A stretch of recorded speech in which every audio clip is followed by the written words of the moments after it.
ओम तव कथामृतं तप्तजीवनं कविभिडीडितं कल्मषापहं श्रवणमंगलं श्रीमदाततं भुवि गृह्णन्ति ये भूरिदा जनाः।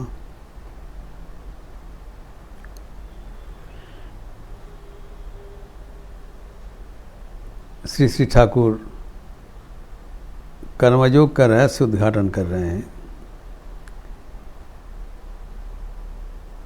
कि संसार में हम कर्म बिना रह नहीं पाएंगे। कर्म करने का रहस्य है कि मैं करता नहीं हूँ, यह जानकर कर्तृत्व करना।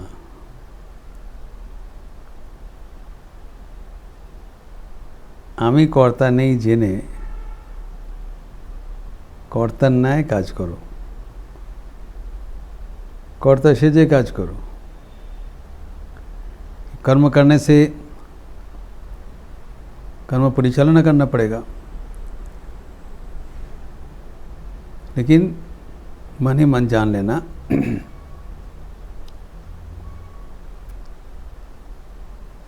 कि मैं करता नहीं हूँ। मैं करता नहीं हूँ, यह निश्चय करने का दो उपाय है। एक है, ठाकुर जी से कह रहे हैं, ईश्वरी कर्ता আমি অকর্তা।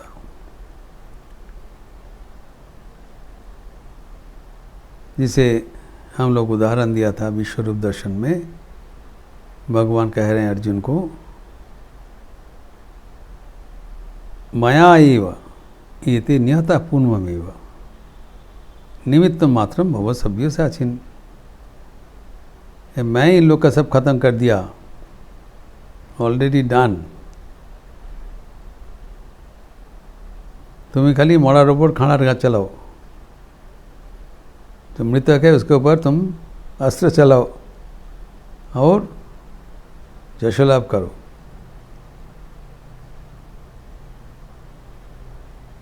तस्मात् तम उत्तिष्ठ, तस्मा मतलब अतएव।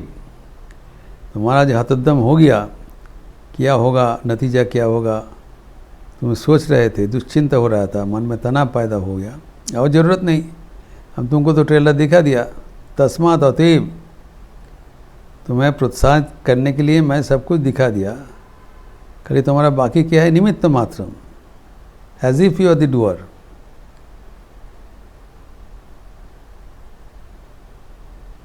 तुम खुद, तुमको अभी पता है क्योंकि तुम देख लिया, ये मुझे ही ये सब करना पड़ा, हमारे द्वारा ही सब हो गलो, मेरे द्वारा ही सब कुछ संपन्न हो गया, ये जानते हुए भली भांति तब तुम ऐसे कर्म करो जैसे कर्म कर्ता जैसा होकर। तुम तो कर्ता नहीं हो, कर्ता जैसा होकर कर्म करो और उसका जो कृतित्व है तुम ले लो, शशु लाभ करो। तो जो ईश्वर को मानते हैं उनके लिए सहज हो गया। अगर ईश्वर को नहीं भी माना जाता है तब भी भगवान कहते हैं तुम विश्लेषण करो, विचार करो, करके देखो कि कर्म कैसे संपादन होता है। भगवद गीता में 3 अध्याय में 27 एवं 28 श्लोक में ये भी भगवान बता दिया।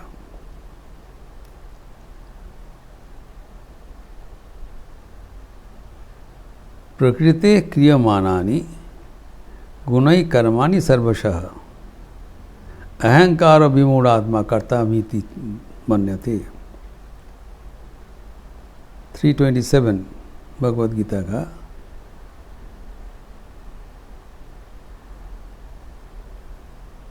जो विमूढ़ आत्मा है, जो मूढ़ है, अज्ञानी है,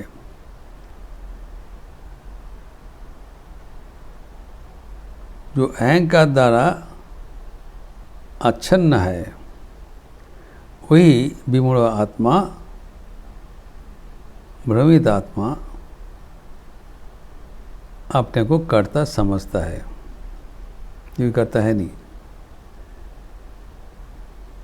क्यों करता क्यों नहीं है, इसके कारण बता दिया। क्योंकि हम देखा है सांख्य दर्शन अनुसार ये प्रकृति का कार्य है और प्रकृति जड़ है, जबकि हम चेतन हैं। जड़ कभी चेतन नहीं हो सकता है। जड़ और चेतन संपूर्ण पृथक है। जड़ चेतन जैसा प्रतिभात हो सकता है, लेकिन जड़ कभी चेतन नहीं होगा। The consciousness and inert nature are distinctly separate as per the Sankhya philosophy. उसमें क्या कहते हैं, ये सब प्रकृति का जात है। प्रकृति क्रियमाणानि गुणैः कर्मणि सर्वशः। ये गुण एवं गुण का विषय दो ही प्रकृति का अंतर में है। ठाकुर कहते हैं, जा किछु बोलो हमरा तार अंडरे आछि। ये प्रकृति के विभाग के अंतर है। तो हमारे जो इंद्रियां हैं, चक्षु कर्ण नासिका जिह्वा त्वक एवं हस्तपद आदि कर्मेंद्रियां तथा मन, ये एकादश इंद्रिया है, और इंद्रिय का जो विषय है, तो प्रकृति विकृति षोडश विकार,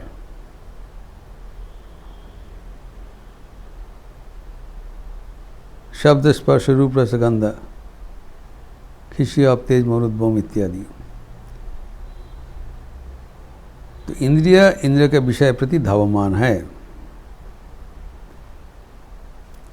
तो what is my role in it? I am neither इंद्रिया नॉट इंद्रिय के विषय। ये भगवान सिर्फ बता दिया, मैं तो इंद्रिया नहीं हूँ। आई am not this body, I am not this mind.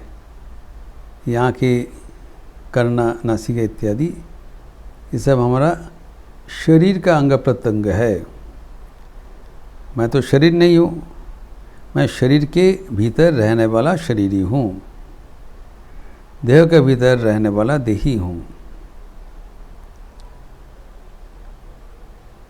और जो देही है वो अवध्य है, अविनाशी है।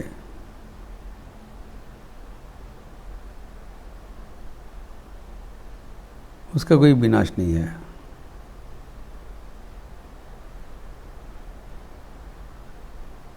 तो अभी जो प्रकृति का जो कार्य है, जो हमारे इंद्रियां हैं, इंद्रियों का प्रति इंद्रियों के विषय का जो संयोग है, नेचुरल अट्रैक्शन, आंखें दृश्य का साथ युक्त है, कान शब्द के साथ युक्त है, शब्द सुनने से कान उत्कर्ण हो जाता है। ये जो natural attraction of the sense organs with the sense objects, it's all belongs to the प्रकृति।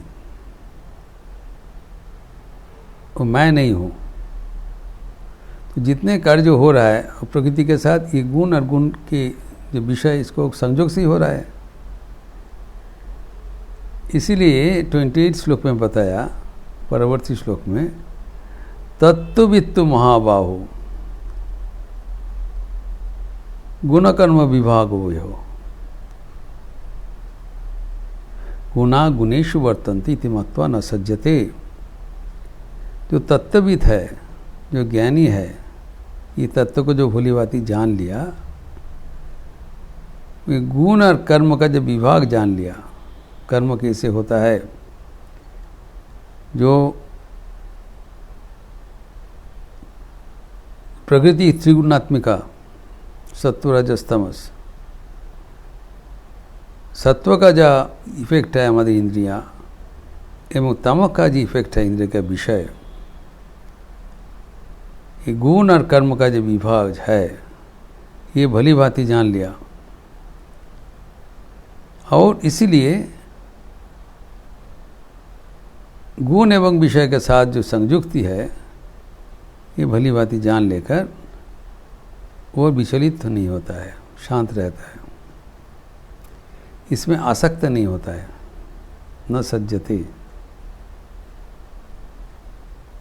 यह है तत्वविद का परिचय।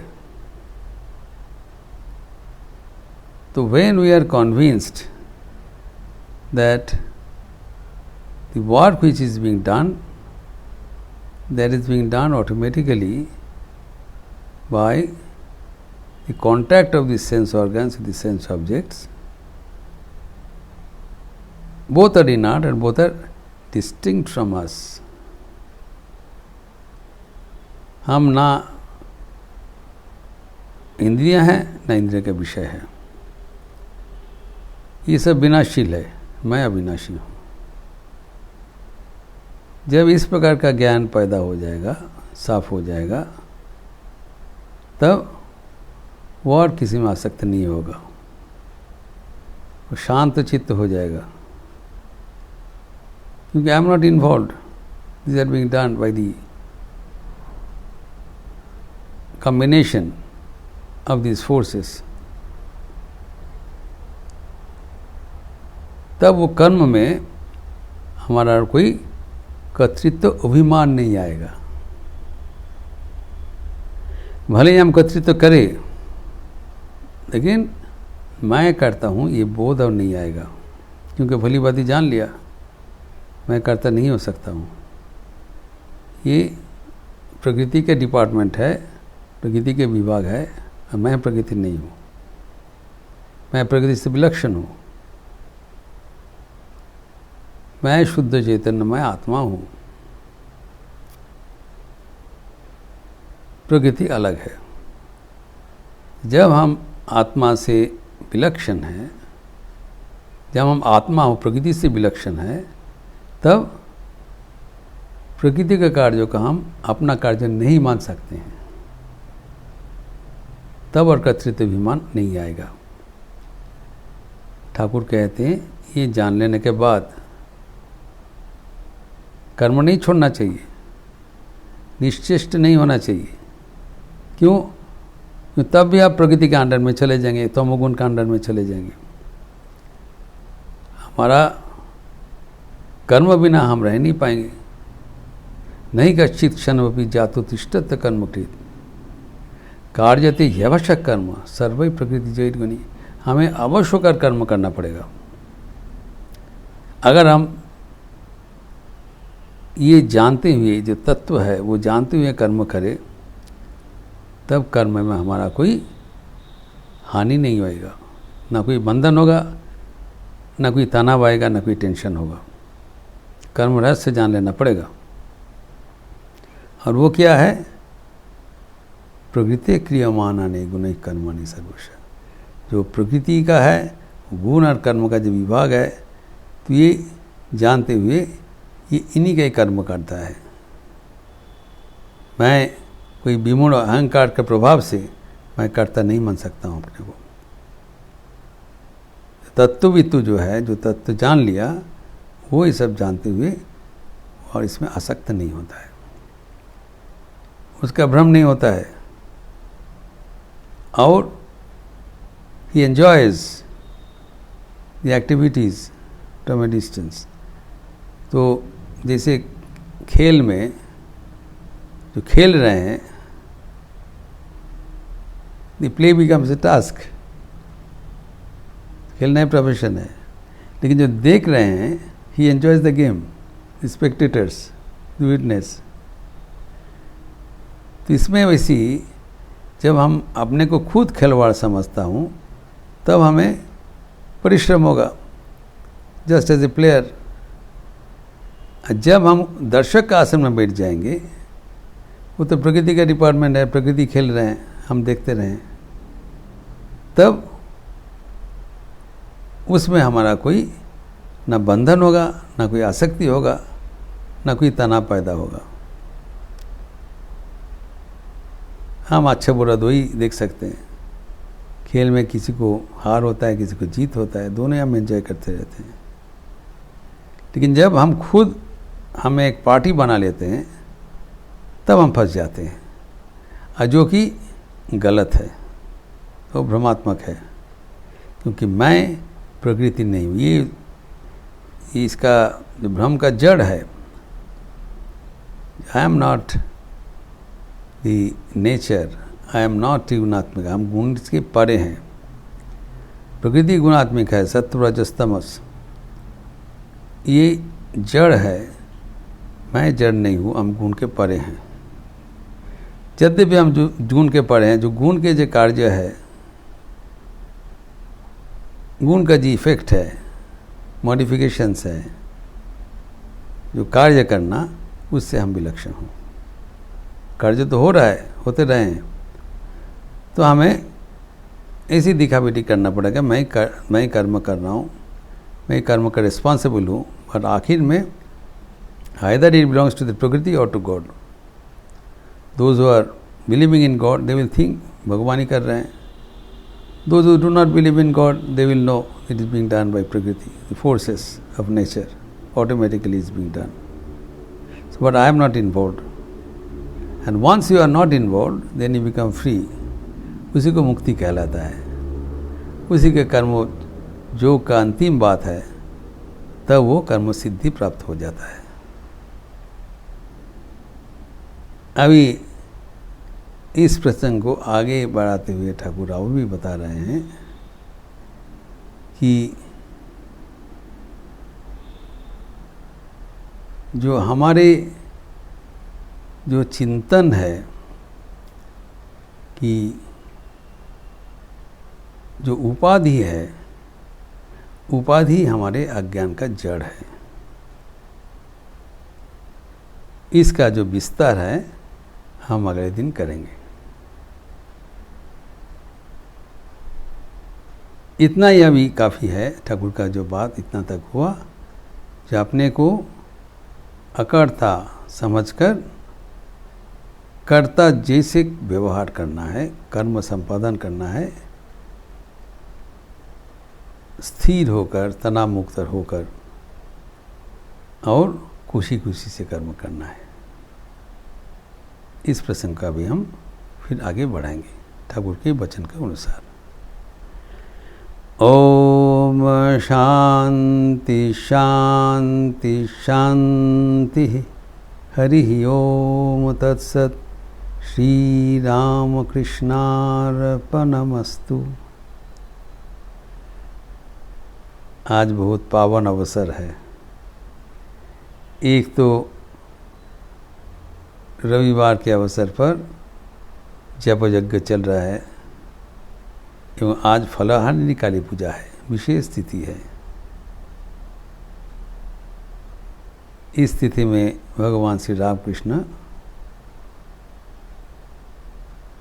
श्री माँ शारदा देवी की जीता जागता विग्रह में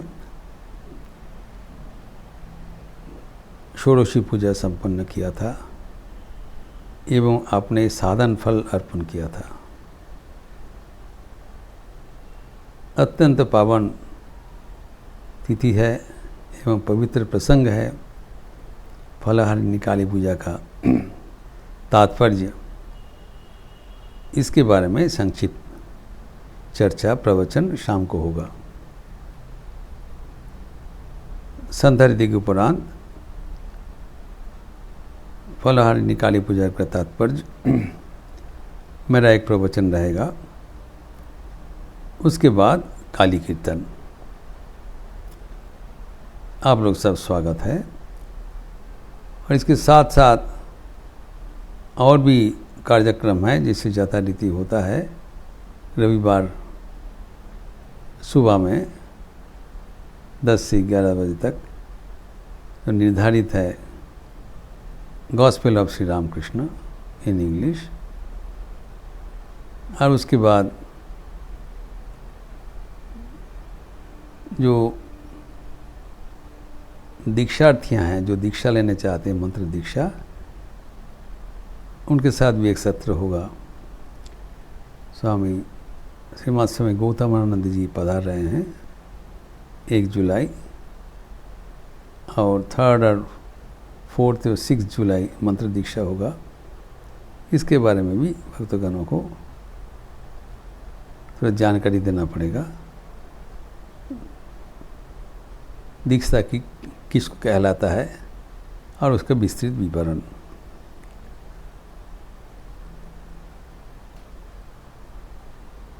जो दीक्षा लेना चाहेंगे मठ कार्यालय में संपर्क करें। और शाम को युवा कार्यक्रम भी जारी है 5:30 से 6:30।